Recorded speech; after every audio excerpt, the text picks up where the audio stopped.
ఏమక్కో బలం ఊపుతున్నావు తోక. నువ్వు నన్ను గిలకాలని చూడకు. వెనక కాలుతో తంతే అక్కడికి పడతావు. ఇంకోసారి అంటే జాగ్రత్త. నువ్వు కూడా బలం నడుతున్నావు అక్క. రోడ్డు మీద పోయేటోళ్ళ మీద కామెడీ చేసుడు కాదు.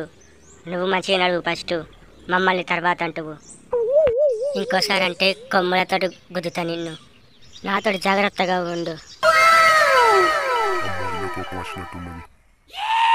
ఈ రఘుగాడు ఎటువైండు? పొద్దుగాల పార్టీకి పోదామన్నాడు, ఇంకా వస్తలేడు. వాడు వచ్చేపోయేటోళ్ళ మీద కామెడీ చేస్తాను రోడ్డు మీద. వాళ్ళేమో పొట్టు పొట్టు తిడతారు. ఆ రఘు ఎప్పుడు అంతే, వచ్చేపోయేటోళ్ళ మీద కామెడీ చేస్తూ ఉంటాడు. వాళ్ళేమో మనల్ని అంటారు మళ్ళా.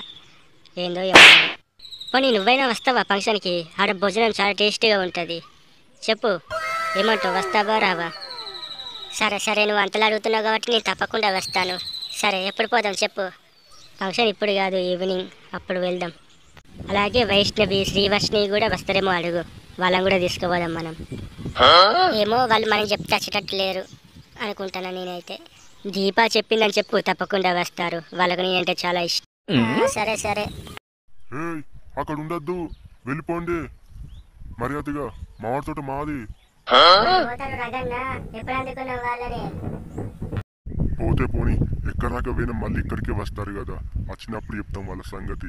లేకపోతే మన తోటలో పడుకుంటారు వాళ్ళు. చల్ల ఉంటుందని మనం పడుకుంటే వాళ్ళు వచ్చి అంటారు. దీపానా? దీప ఏమన్నది? దీప కోసం ఎందుకు వస్తారు వాళ్ళు? ప్రతిదానికి దీపానే అంటే ఇలా. దీపాన్ని అసలు అని అనద్దు నువ్వు. నేను అబద్ధం చెప్తలేను రగన్న, వాళ్ళు దీప కోసమే వస్తారు. అవునా? అయ్యుండొచ్చులే. నేను వస్తాను, నన్ను తోలుకపో ఆడుకోనీకి. నువ్వు ఈ మధ్య మమ్మీకి చాలా చెప్పి బాగా ఓడిపిస్తాను నన్ను. నేను కూడా ఆడతానన్నయ్య, నన్ను కూడా తోలుకపో ఆడలాడుకోనీకి.